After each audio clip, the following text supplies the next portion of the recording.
This episode of the podcast is brought to you by Wahid Invest, revolutionizing halal investment. Assalamu alaikum, brothers and sisters. Welcome to Freshly Grounded. I just want to make a note to you guys to say that this episode, I explain at the beginning of this episode why I'm doing it by myself. And so I would recommend you guys to listen to that bit and hear it out. I would also say that if you want to, the first 20 minutes of the episode are probably a bit boring or so. That's the worst way to market your own podcast. Hey guys, the first 20 minutes are boring. I'm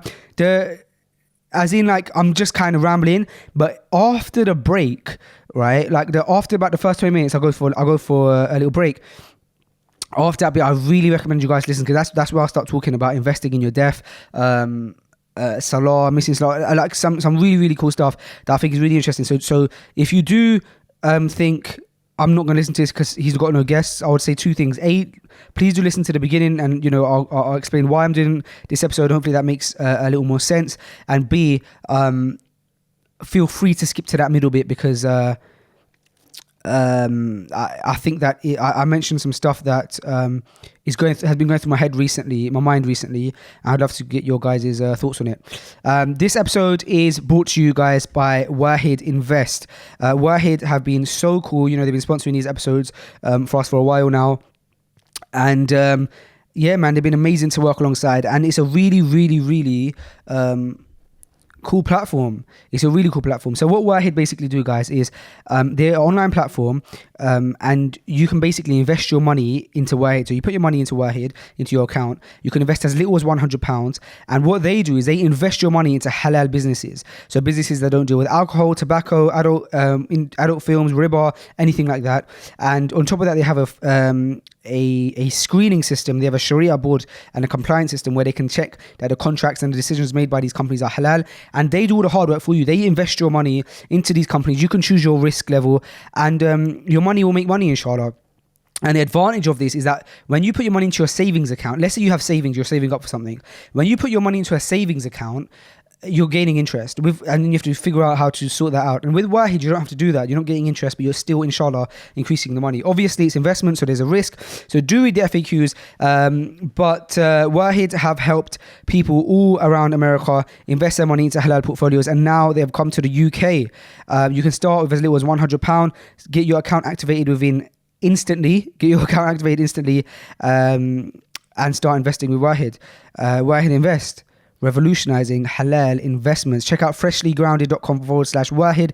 That's freshlygrounded.com/WAHED to get some more information, guys. Really, really cool, and definitely recommend it. And it probably makes a lot more sense if you guys listen to the second half of this podcast. It would be a cool thing to think about. Because when you're saving your money, I talk a bit about saving money for certain things. When you're saving your money, you could actually put it into Wahid and then withdraw it at any point. And so that'd be a good way of saving money, because you're separating your money. It's not as accessible. So very, very cool. Do check that out. Without any further ado, guys, this is Freshly Grounded. Let's get into it. And welcome to Freshly Grounded, the brand new podcast by best friends Faisal and Sam. Huh? Welcome to Freshly Grounded. After that bit. The brand new podcast. And after that bit? By best friends Faisal and Sam. Really? I should have probably eaten before I started this podcast, because all of a sudden I'm hungry. But it's going to end up taking too long for food to come, and then start the podcast.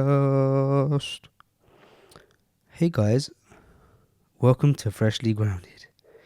I think it makes sense to first of all explain why I'm doing an episode of Freshly Grounded by myself,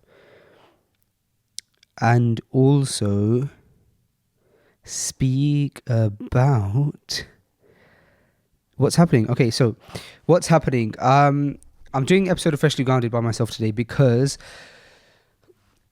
I haven't announced it yet, although probably by now, by the time that this episode is out, I probably have announced it. But alhamdulillah, I hadn't planned to, but as things would have it, I am going on tour, inshallah, with Iman Channel for the Light Upon Light conference.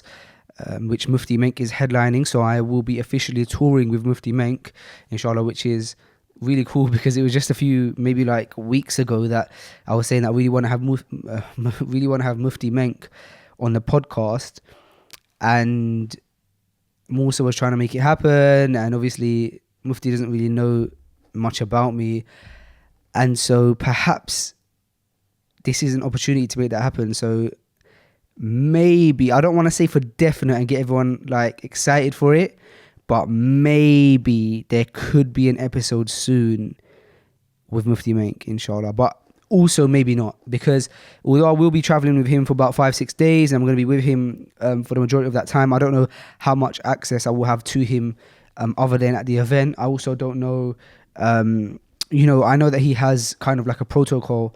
Look at how I'm sitting. If you guys are watching on YouTube, I'm crossing my legs right now and I'm sitting like a kid. I also don't know, I know that he has a protocol, so I don't know like how much of that protocol like includes, a period of time where someone has to be like reviewed or whatever. So I don't know if I'm definitely going to have an episode with Mufti Menk, but it's possibly in the pipeline. It could be the episode after this, but we don't know. So because I'm touring, that's my point. Because I'm touring, I will be like traveling around the time that the next week's or this week's podcast episode should be out, and so I'm shooting this episode in advance on a weekend. I'm shooting this on a Saturday, so that it can basically be out, and so that I don't miss an episode. Because I think I'd say that one of the biggest things that's allowed Freshly Grounded to be successful so far is the consistency. Alhamdulillah, somehow we've managed to, we're 2 years in, we're like 84 episodes or something in now, and we've only missed a week, like very rarely here or there. Even when we're traveling, we went to Dubai, we went to Gambia, alhamdulillah, we still were able to put out episodes, if not more episodes. So I think the consistency has been one of our biggest advantages and one of our biggest keys to success so far, alhamdulillah. And I also think that it reminds me of the hadith, which I don't know word for word, but basically explains that Allah loves the deeds that are consistent, even if they are small. And so I know that as with most of the podcasts where it's literally just me and no guests, almost nobody is going to listen to this episode. But I also know that that's not entirely true, and we get alhamdulillah, we have a good viewership, and although this is probably not going to be like the most eccentric episode with like guests and all sorts, it still allows us to stay consistent, and I didn't want to miss an episode. And I also kind of do like these episodes because it's so rare that I get to do an episode by myself, and so being able to kind of just talk to you guys and also get my thoughts across and what's been going on in the last few weeks and just kind of babble will be really cool. So it'll be fairly relaxed, mainly because I'm one of those people who I really bounce off of other people's energy, and there's definitely two types of people in the world, I would say, and there's those who kind of don't need that and are very independent, and I really admire those people. And then there's people like me who require other people's energy to bounce off of, to be able to like basically have their own energy. So I think like when people are around me and I'm like, and they're excited and energetic, that makes me excited and me energetic, and then that's probably when I'm like the most like the best me. And so I don't love my own company that much. That sounds sad, doesn't it? I don't love my own company that much, but I don't hate my own company either, alhamdulillah. But I think there's people in the world who love their own company and would prefer to be by themselves.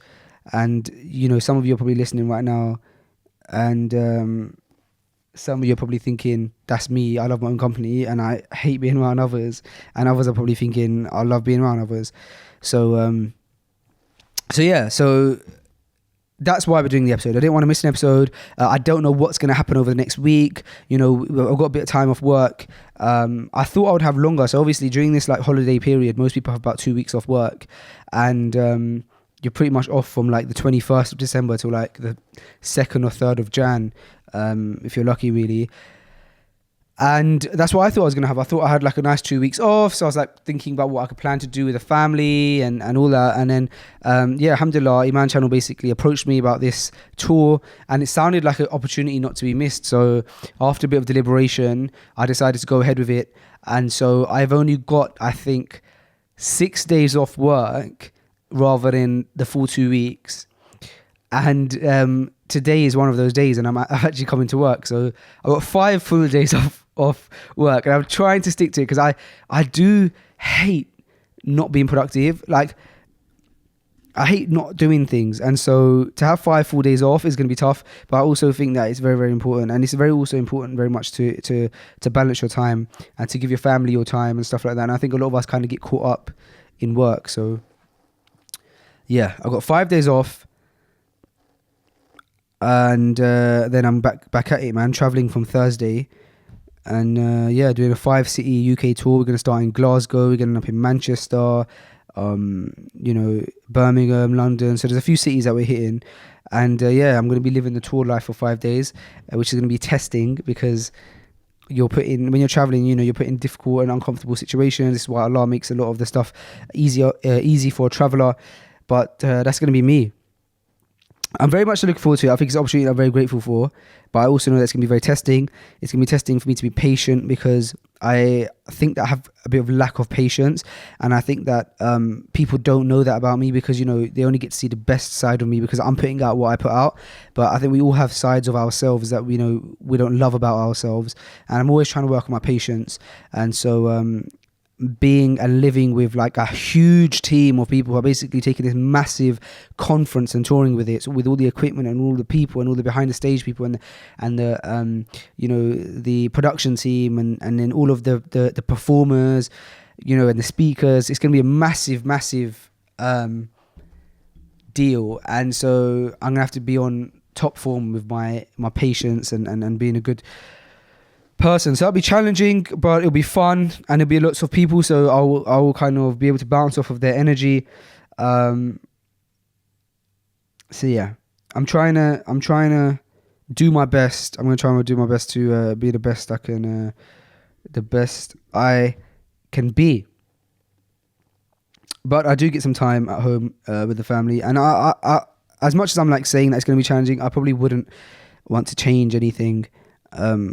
I enjoy kind of being busy and working, but then I suppose there's working and then there's doing what you love, and I haven't, and that sounds so cliche, but I don't think I've got to the point of doing what I love, in the sense of, alhamdulillah, I'm very blessed with my job and what I do and everything, but I think in terms of doing what I love, I love Freshly Grounded, and so being able to do that is probably would be me doing what I love, I think. Like as in like just Freshly Grounded, because when I say I like being productive, it's not, I don't like being productive. Like I don't like when I'm like on the weekends or I've got days off, I'm not thinking, I want to go and do client work and stuff, but I do think, I want to just do more productive stuff for Freshly Grounded. I absolutely love doing everything for Freshly Grounded. We've actually released a new blog on the Freshly Grounded website, so I don't know how many of you guys know about this, but basically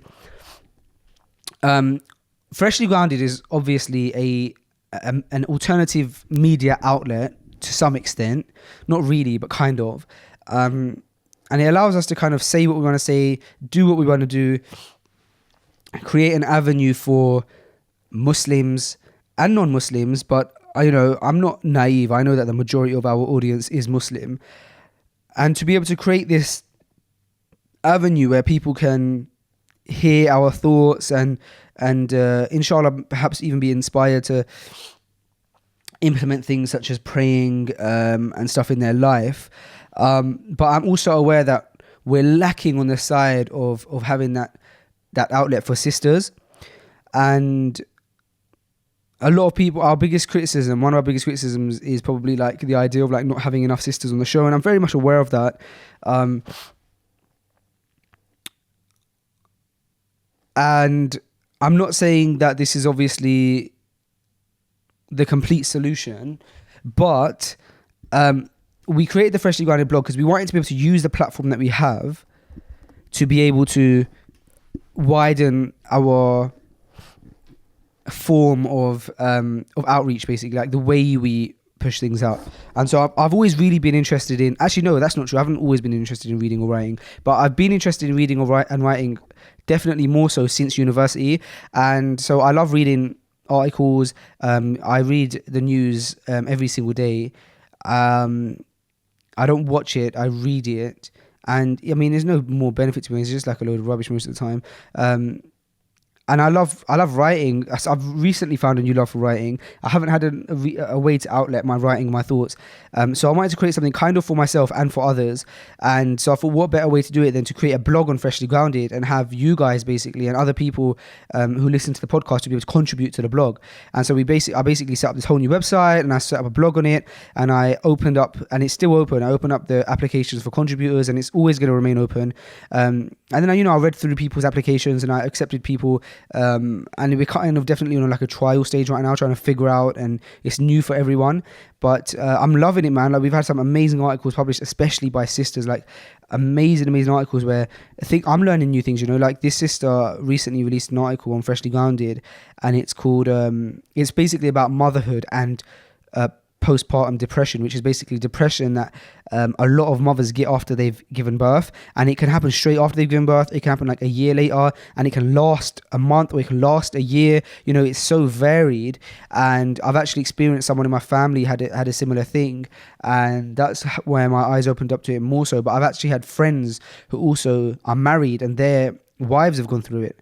And so basically what this sister writes in this article is basically explaining that, as soon as a woman gives birth, everyone around her focuses on the child, and so happy, and is rightly so, like so much so, like happy about the child and happy for the child and wants to give all of their attention to the child. But unfortunately what happens is that they don't then give any attention to the mother, and everyone forgets about the mother, right? And they also assume, and I found this point very interesting, and she basically wrote that people assume that because the mother has just had this amazing baby and like this a beautiful gift from Allah, that she's over the moon. Like, why would you not be happy? You've just been blessed with a baby, which logically makes sense, but it's not always the case, because a lot of women, look, we would never be able to understand, well, I wouldn't, but men in general wouldn't be able to understand what it's actually like to go through 9 months of a traumatic period of life where you would go through all of these emotions. You're on like this emotional roller coaster, but on top of that you're going through all these physical battles, and then at the end of that 9-month battle, you're then going through a traumatic 24 hours where you're giving birth, and so it's understandable that can take a huge mental toll on a person, but we forget that, and this sister wrote this article about it. She's a mother herself, and she wrote this amazing article about it, kind of saying like, it's very quickly in a Muslim community, when someone is going through a bit of depression or something, that we belittle it and we say that it's because of a lack of iman or a lack of faith in Allah. But we forget that, hold on a second, they've just gone through this 9-month phase where it's been mentally, physically, emotionally draining on this person, and now it's all done. It's like, whoa. And there's cases where mothers, they can't even like get that attachment with their child because of it for a long time. And it doesn't mean that they don't love their child, but it's out of their control. And, eventually, things do get better. But she shone a light on it. And reading an article like that really made me happy, because it made me, I didn't know what I was creating when I created the Freshly Grounded blog. I didn't know like what I wanted exactly for it to be. But that is the perfect thing in hindsight that I wanted it to be. Somewhere where a sister like that, who doesn't even want to be out there, she doesn't want to have fame, she doesn't want to be, camera in her face, but she wants to get her thoughts and her messages out there, and she wants to inspire other women and Muslim women and empower, and she's able to do that without having to like, in a way where she can be at her home and still have access to thousands of people. So I would advise everyone here who's listening to, if they don't want to contribute to the blog, to read the blog and to share the articles, because it's people like that who are writing these articles who deserve to have their voice out there. and this is the medium through how they're doing it. So share the articles, read them, comment on them, check them out, and make Freshly Grounded blog something that you guys read if you get some time in the mornings or whenever you like to kind of read a few things. Definitely do that. And there's a feature on iPhones. I don't know if it's available on Android, but there's a feature on iPhones with blogs that you can select like a readable format. So all the rubbish of the website is taken away. It's just like black and white text, so you can read it like a newspaper, and on an iPad. So yeah, man, check that out. Do check that out. Speaking of home, something so funny happened the other day. I was in bed and I was at home and that there's this phase between sleep and between being asleep and being awake, like when you're just falling asleep and it feels like the most like amazing feeling, like you're just halfway between sleep and wakefulness. You're basically going to bed and you're just about to fall asleep. I know you guys know what I'm talking about. That feeling is amazing, and I can't remember the name of it. I was almost in that stage and my phone was away from me, and so I literally said, I asked Siri, I said, what is the phase between being halfway asleep and halfway awake? And she told us, hold on, let me Google what it is. The name of being half asleep and half awake. So I don't know how to pronounce it, but it's called Hypnagogia or Hypnagogia or something. Hypnagogia. I think maybe Hypnagogia or Hypnagogia. I don't know. But so Siri was like, oh, that's called Hypnagogia. And then I was like, oh, like I said something like, oh, tell me more about it. And then so it's like being like, Hypnagogia is the phase between, being awake or being asleep. And then she started explaining this term to us, right? And so imagine it's like 11:30 at night, like pitch black darkness. Siri is talking to us, explaining this thing, and then at the end of it, Siri was like, "Would you like to hear more?" And then I was like, "So far, so good, right?" So imagine, just set the scene, like at night time, you're in bed, lights are off, you're about to fall asleep, you just have this thought, so you're like, let me find out about it. And then Siri is like, oh yeah, that's what it's called, this is, what it is. And you're like, oh, okay, cool. And then Siri's like, would you like to hear more? And you're like, why not? So I was like, yeah, tell me more. And then Siri was like, started saying some really dark stuff. It took such a crazy turn. It was like, this can often lead to sleep paralysis, which blah blah blah blah. Like, and we were like, oh my gosh, like it just said. First of all, we were just like hearing about this, innocently hearing about this phase or this like term, and now we're getting told about like sleep paralysis and all this scary stuff. And so I was like, stop, Siri, stop, Siri, it's fine. That was hilarious though. So that happened the other day, which made me laugh. Guys, just before we get back into the episode, I just want to give a huge thank you to our sponsors at Wahid Invest for helping out with FG. Guys, don't just have your savings sitting in your bank account. Invest them with Wahid. Wahid have helped people all over America put their money into halal investment portfolios, and now they've come to the UK. You can invest as little as £100. You can sign up within seconds and have your account approved instantly. Head over to freshlyground.com/Wahid. Invest your money, invest your savings into a Wahid account. Have your money, build money without having to use interest. They invest your money into halal companies. Use it, companies that don't use riba, companies that don't use alcohol, tobacco, etc. And they have a Sharia compliance board. You can find out all the information about it at freshlygrounded.com/Wahid. Check it out, and let's get back into the remainder of this episode. Okay, I'm back from my break. Ooh, I've got 2 freshly grounded mugs here, one with coffee, one with water. Water. Got a mug with water.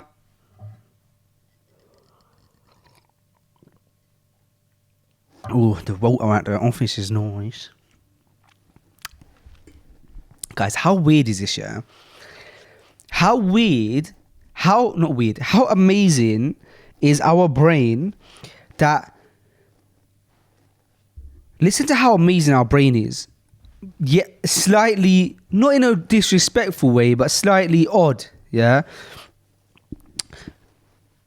You could need the toilet. You could need to go to the toilet, yeah? Let's say you need to do a little number one, yeah? Let's keep it respectful out here. You could want to go and do like a little number one. Answer the call of nature. That's a nicer way of saying it, isn't it? Answer the call of nature. You could go and want to do answer the call of nature, but you're in a car journey, yeah? And you know that you got a 40-minute car journey, 40, yeah? 40 minutes. So you can't answer the call of nature because you're not next to a toilet. You're not near a toilet. So you don't. And your body is like, all right, I could use the toilet, but I haven't got a toilet, so I'm calm. I'll wait. That's how you feel, yeah? Give me a sec. I'm going to sip on the coffee. Oh, did you guys hear that? Listen, yeah, so here's the thing. What was I talking about? The toilet, yeah? You could want to answer call in HR. You don't need the toilet. You need the toilet, but you can hold it, yeah? But the minute there's a bathroom nearby, like let's say you've been on a 40-minute journey, you've needed the toilet for the whole 40 minutes, but you can handle it. Because psychologically, you know there's no toilet. You get out of the car, and you walk up to your front door, and you can't even, you're shaking so much, you need the toilet, you can't even open the front door, and you run to the bathroom, because all of a sudden, your brain knows that there's a toilet nearby.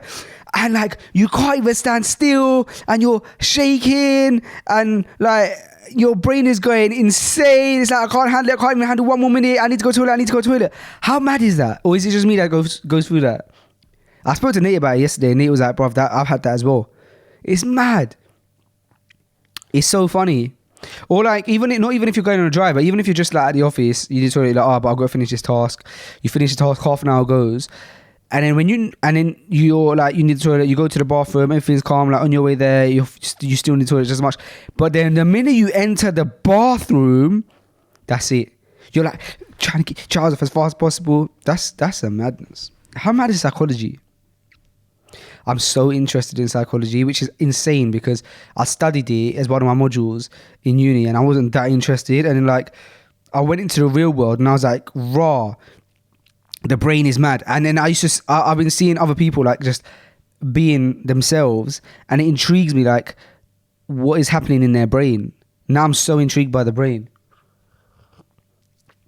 Last time I did a podcast like this, I told you guys about Audible, and I had Audible and I was listening to all these books. I actually then froze my membership for a bit, and I regret it so much. So I'm going to unfreeze it today because I'm going to start listening to books about social psychology. Because there's loads of different types of psychology, and like if you do A-levels and you study psychology, it's boring. I didn't do it at A-levels, but that's what people are telling me.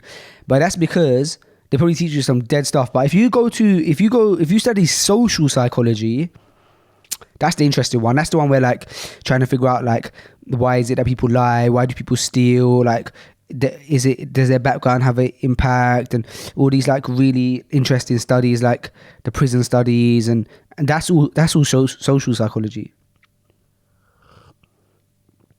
So if you're interested in studying psychology, a bit of psych, then you need to study the social psych, you know? We were speaking about social psychology on Iman channel a few days ago. We're talking about the bystander effect, which is really interesting. It's like the idea that when something like traumatic is going on, like in front of you, like let's say someone's been racist on the tube, that like all the people that are watching will just stand by because they'll think that's the other person's gonna do it, like help, and so like they won't. And that is the worst description of the bystander effect for anyone who's listening. That is the worst description. There's a more detailed description if you read books, but that's my description. I want to write a book, to be fair. I actually started writing a book. I'm going to just say it because I don't think I'm going to finish the book. I started writing a book. I've actually completed the preface or the preface. I think it's the preface. And I think midway through chapter 1 or finished chapter 1, I can't remember. But I kind of changed my mind. The book was meant to be like the Muslim's guide to studying at the Muslim's guide to university life, right? But it's nothing to do with studying necessarily, but it was basically about going away to uni and trying to keep your iman. And the reason I decided to write that book is because A, the number one thing I get asked about is university, and B, I've been through it. Like I went through university and I went there as a non-practicing person, and I started practicing like halfway through my university journey. And so I not only got to like experience both sides of it, of going to university as a practicing and non-practicing Muslim, I also went through the transition there. And so I had a lot of battles to deal with there. And so I thought that it'd be interesting, everything from the concept of money to the concept of friendships and everything. So, yeah, I started, but yeah, it's not. Maybe I'll turn it into a little blog post. I also have this other blog post. I don't want to. I want to mention this blog post that I'm going to mention it. Who cares? Just don't plagiarize it, please, because I haven't written it yet. Okay. So this is the blog post that I'm going to write about, right? I'm going to write about this blog post, inshallah. / I want to write a book about it eventually. And it's called Invest in Your Death. I know what you're thinking. Morbid. Yeah? Morbid. But it has to be spoken about. Death is a big thing. Huge. Literally the only thing guaranteed. Death. You know? Everyone that's died has died. If you know what I mean. Like, if you're not alive, you're dead. Or you haven't existed yet. If you're a person, if you're human anyway. Anyway, so this blog post can be called, or / book is going to be called Invest in Your Death. And I'm going to give you guys a secret now. I don't want to hold it. Okay, so, oh my gosh, I just spilled my cough. Okay. Invest in your death. Here we go, guys. Lately, I've been thinking more about death, and I wanted to release this article / book as a Sadaqah Jariyah because I think we forget. Actually, no, lately I was thinking about finances and managing them better. And that led me to think about death. So, this is a long concept. It's not that long. All right, fine, here we go. It's basically started as 3 tips that I have, right? And it's about money. So that's why it's called Invest in Your Death, because it's about your money and how you handle your money and your finances, right? And so the reason I started thinking about it is because obviously death is guaranteed to us, and I started thinking about organizing my money more, and then the two kind of fused together. So the article basically has 3 ways in which you need to invest in your death from today, right? So the concept is this: we don't know when we're going to die. We could die whenever. That's the one thing that we have no idea about, but it's guaranteed. I could literally die before I put this episode out. And if you're listening to this episode and I'm dead, but someone's put it out, then first of all, please make dua for me. That Allah expands my grave and grants me forgiveness and grants me Jannah without reckoning. But yeah, so death is guaranteed, right? And we don't know when it's going to happen. And so this concept is about using your money now to invest into your death, because you can't invest in it. You can't put money towards anything once you're dead. And so the idea is also that until you have done these 3 things, you shouldn't be buying anything that you don't need, right? So other than food, water, shelter, things that you need generally, clothes, you shouldn't be buying anything lavish or extra or upgrading your car or anything like that until you've done these 3 things, because you could die whenever, like before you complete these, right? So number 1 is paying off your debts, right? Now you might think I don't have any debts, but you might, because we don't always think about our debts as debts. Like, for example, you might think, but I've not borrowed money off anyone, so I don't actually have any debts. But you may be paying installments on your car, right? So let's say you bought a car on some interest-free finance situation. You're paying finance on your car. You have, even though it's interest-free finance, you still owe that money to someone, right? So let's say you got £5,000 left in your car and you're paying like £200 or £250 a month or whatever, you can obviously make payments before that as well. You can like just throw money at it and pay it off, right? And so if we take that example, let's say that's your only debt, right? But student loan and stuff is a whole different topic, and I don't really know how to approach that. But let's remove student loan right now as a topic, just because I don't know how to approach it. But let's say, for example, cars, you might owe people money, or you might owe money for I don't know, tax, whatever, right? But let's just use the example of a car. So you're £5,000 in your car, you're paying £250 a month. By that calculation, it's going to take you, I don't know what, 20 months? That might be completely off. But let's go with it. 20 months works as just under 2 years. And so step one is pay off your car as soon as possible. Pay off all of your debts, as soon as possible. ASAP, you pay off your debts. You pay off your debts like there's no tomorrow, right? So outside of your current things that you need, you pay off your debts as fast as you can. Reason being is because someone recently told me that the Prophet ﷺ didn't pray. Or no, it was a Mufti Munir video actually, I think I saw. That the Prophet ﷺ didn't pray the janazah salah for a person who had debt. How mad is that? That's mad. Now, it's not saying that you can't pray janazah salah for a person who doesn't have debt, but it goes to show the importance of not having debt and not dying with debt. And obviously, if the Prophet ﷺ prayed that janazah salah, then obviously people would think that it's like, okay. So while he ﷺ didn't pray, he still instructed the others to pray it, right? So obviously, I won't go into the fiqh of that. You can watch the Mufti Munir video about that. But the point is, look at how important it is that we don't die with debts. Now, if you don't know when you guys are going to die, then I would heavily recommend that you pay off your debts. Definitely. So yeah, there's that, right? So paying off your debts as soon as possible. You don't want to die with debts. Also, if you think about it, when you go to a funeral, when someone dies, what's the first thing that is said literally at the funeral? One of their closest family members will stand up and they'll say, listen, if my dad or my brother or whatever, or my granddad owed anyone any money, or anyone owed him money, please come forward and I'll sort it. How mad is that? That straight away, that's the first thing. Why? That shows the importance of it. And we also got to bear in mind that while taking debts is halal, it's still not advised, as if you can avoid it. And lastly, I started thinking, because I knew all of these points that I've mentioned before, just like you guys already know these points, right? And so I had told one person before, look, if I ever die and I've still got debts, I need you to speak to my brother, Omar, and tell him about the debts and where they are listed, and to pay them off as soon as he can. Because I knew about this situation. I didn't want to die with debts, but I wanted to have a plan in place if I did, yeah? And then I started thinking to myself, hold on a second.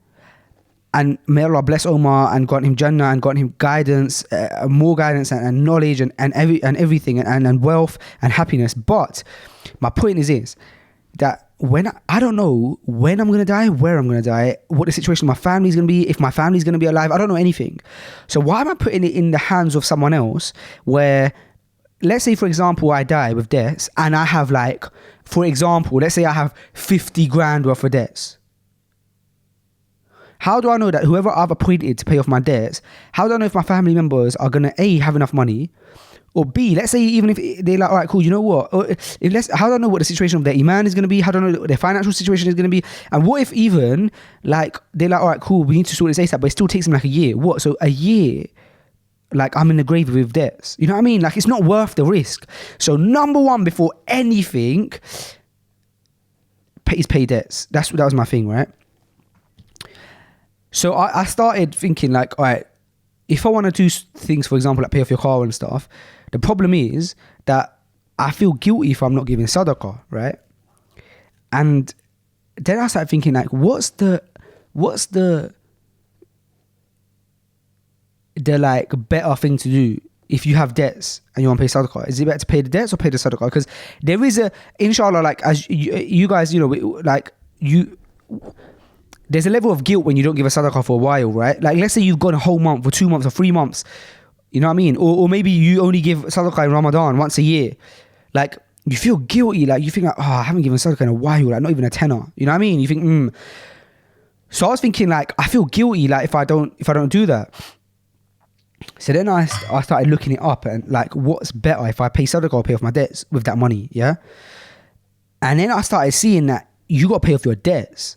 And so then I started thinking to myself that if I'm paying off my debts, then what I'm doing is, because I was worried that I'm not pleasing Allah by giving sadaqah, right? But if I'm paying off my debts with the intention I'm trying to please Allah so that I don't go to my grave with debts, then that money is being used for the sake of Allah. You know what I mean? I'm fixing up my life for His sake.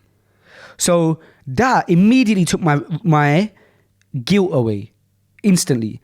And the second reason it took my guilt away is because, and you'll hear this at the end, but the point of me trying to pay off my debts, this 3 or 4 step plan, the end of it is that I'm so financially clear that I can give more wealth away for the sake of Allah. So I have to think about it on a long-term plan. If I want to be able to give as much money as I can away, I have to sort my situation out first. You know what I mean? And if that means I have to pay off my debts comes first. So that's step 1, pay off your debts. Yeah. Step 2 of this book that I am planning to write is go to Hajj. Hajj, as soon as you can afford it, is a fard. Yeah, it has to be done. And I remember, I can't remember what teacher I was sitting with. This is mad, guys. Listen to this. And I was sitting with a teacher for Iman channel, yeah? And I can't remember if it was during an ad break or during the show, but basically what he had said is the first Hajj is a fard upon you. It's obligatory if you can afford it. You know what I mean? If your situation is in a situation where you can afford to go Hajj, it's one of your 5 pillars, yeah? So he said, imagine a situation where a brother has a car to get from A to B. Fine, because you need a car to get from A to B, innit? So he's got a car and he's got everything he needs, yeah? But he's saving up for a new car and he hasn't been to Hajj yet. He wants to upgrade his car though. So let's say he's driving a beater, but it works, but he's driving a beater. Let's say not even a beater, let's say he's driving a Corsa or something. My car's not eccentric, but let's say he's driving a car like mine, do you know what I mean? So it's not even a beater, but just it's not like a Beamer or like a Mercedes, but he's driving like a Corsa or an Astra or something. But his dream car is like to have a Mercedes, yeah? Imagine this brother saves up and spends and you can't even get a car this cheap, like a Mercedes. But let's say he even spends $5,000, yeah, on a Mercedes, and he already has a car. By the way, buying a car is halal, yeah. But then the teacher said, he just posed this question. He said, "Is it still going to be halal if you could have used that $5,000 to go to Hajj when you can afford it? Your first Hajj is fard, remember? So you have $5,000, you can go to Hajj, but instead you upgrade your car and you already had a car." I understand the argument if you don't have a car and you need to work. No one's saying don't get a car and go to Hajj before you get a car. But we're saying in a situation where the brother has a car and it works fine. Do you see what I'm saying? And he said, is it still halal for him then to get that car? Because that money you could use to go. So the point is this, yeah, if you can afford to go to Hajj, go to Hajj, because we don't know when you're going to die. And you don't want to die having not completed your 5 pillars. Trying your best, innit? So that was step 2. Step 1, pay off debt. Step 2, Hajj. By now, you paid off all your debts. Your balance is 0 at least. My point is that you don't have no minus. You don't owe no one money. You don't owe the bank's money. You don't owe nothing. So your money is your money now. You have ownership of your money. You also been to Hajj. So you're not trying to save 5-10 grand for Hajj. Yeah. Let's say, for example, you want to take your wife, whatever. So it's 10 grand. Yeah, pretty much. So now you don't need to save 10 grand for Hajj. You've been. You don't need to get into debt. You're in debt, and you vowed never to get in debt again. Step 3, because you don't know when you're gonna die. And by the way, everything I'm saying, guys, is not necessarily an Islamic, it's not from a scholar or something. So I could get refuted and I would be open to it in the sense that this is just my idea, that's of course in my mind, in my head. And the reason I obviously haven't written anything about it yet as well is because I need to get advice and understand things from an Islamic perspective. But from my little knowledge of my own situation, this is the thought process that I had been going through over the past year, and that's why I'm explaining it to you guys. Inshallah, if it can inspire anyone. So now, look, you paid off your debts, you went to Hajj, all right? Step 3 in my head is like, okay, now I need to pay for my grave because I don't know when I'm gonna die, and I want to be buried. I want to be buried in a Muslim graveyard. I don't want a tombstone. All of these things that I know that I want, but I can't assume that, look, once I'm dead, I'm not in control of it. And while I can sit there and tell my family this is how I want to die, this, that, the other, I don't know like what's gonna happen. So why would I put it in anyone else's hand? So then I want to say, I don't know how much graves cost because I haven't even got to that level yet. But I'm trying to say that once you've been in the Hajj, like I want to be ringing up Gardens and Pieces saying, yo, how much does it cost to have a grave here? You know what I mean? Can I don't even know if getting a grave in advance is something you can do. But if you can, I want to put down my money for it. I want to save for it. How much it costs? 3 grand, 4 grand. I want to give my instructions. So now imagine this 3-step plan now. Yeah. As fast as you can, you've done that. So no one's saying you live a lesser life, but what I'm saying is that if you want to buy the latest like PlayStation for 250 quid, until you've done these 3 steps, you got to think twice about that decision. That's my point. Because if you die and you had a PlayStation, all right, cool. No, it doesn't make a difference. But imagine if you die and you just had a little £250 debt and you paid off that. Mad. We don't even know the advantage that's going to have for us in the grave. You know what I mean? So there's that. And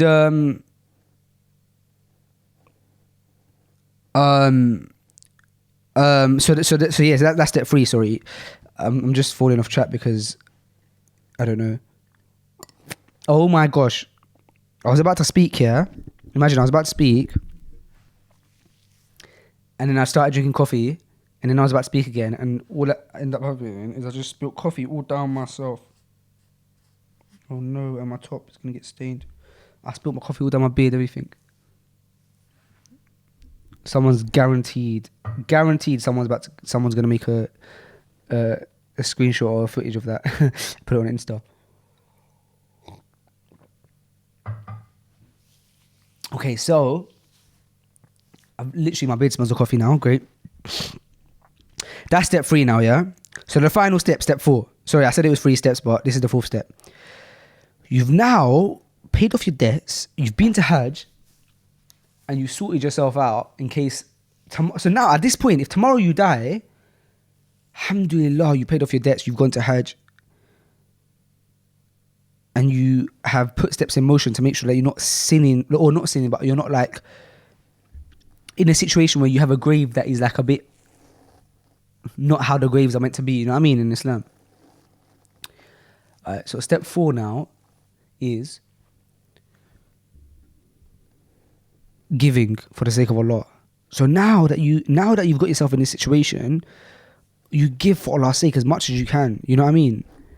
You give, man. You pay things off. All that time you've held back from giving in sadaqah because you're trying to get yourself to the point where all you have to do is give. Do you know what I mean? So that you're looking at the long-term plan, even if it takes a couple of years. And by the way, imagine if you die with the intention of this plan, you get the reward for it, because actions are judged by the intention. You get the reward for what you intended for. You know what I mean?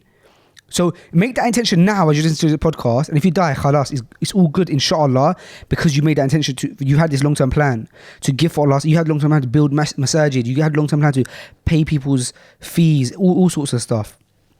So now you give for Allah's sake, but you can also be a bit more relaxed now, like, because you sorted those things out. Because no one's saying you can't give yourself luxuries, you know what I mean, like enjoy life a bit, give to your family and be a good husband. But these things all do come alongside everything. But we have to prioritize, because of course I would love a nicer car. Who wouldn't? But is it going to make a difference? Like, you know what I mean? Like we have a time limit. That's my point. So that was what I had an idea of. Let me know if that helped you guys. I've lost my phone. Maybe when I had that break, I put it somewhere. There it is. So that was my idea. So let me know what you guys think of that idea. I'm very intrigued.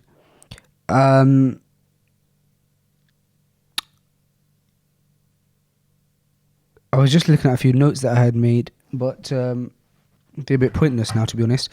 So yeah, invest in your death. Why not? Who's going to do it for you? Do you know what I mean? You have to be selfish at some, like, not selfish, but you have to sort yourself out. If you want to be able to help others, you got to sort yourself out. Do you know what I mean? Like, you have to work on yourself, because It's important. In fact, when the other day when we did go to Iman channel, just before our show, which is called Talk to Me, there's always a show called Ask Iman, where it's like a fatwa show. Like the sheikh gives like people call in and ask the sheikh for advice on things. Yeah. So imagine now that sheikh always, when we come in for the show, his show is finished, our show is going to start in half an hour. So he gives us a little period where he just gives us a bit of advice. And this week, the advice that he gave us is he basically said,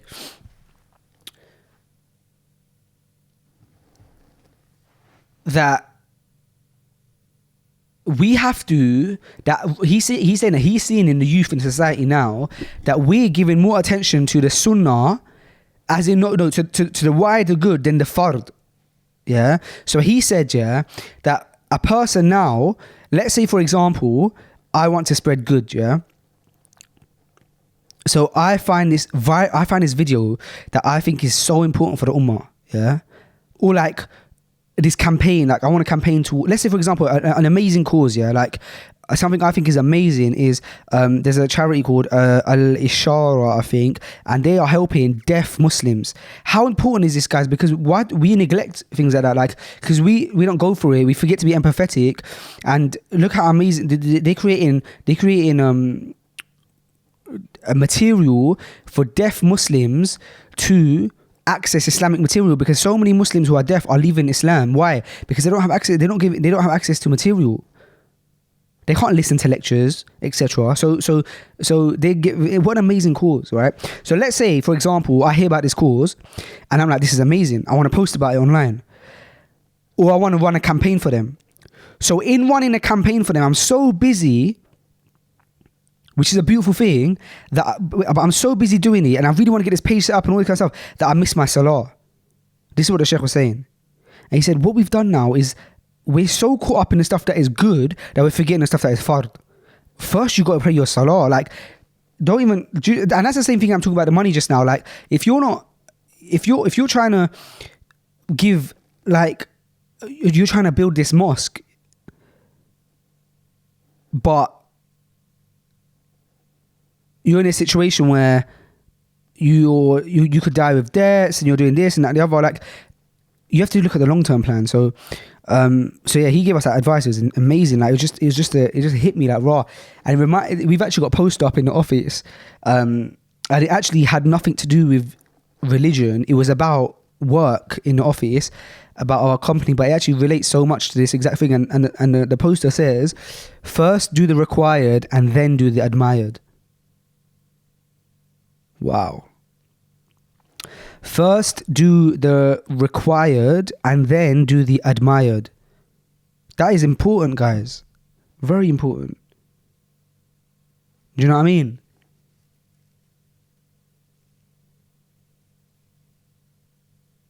Mad important. Doing the required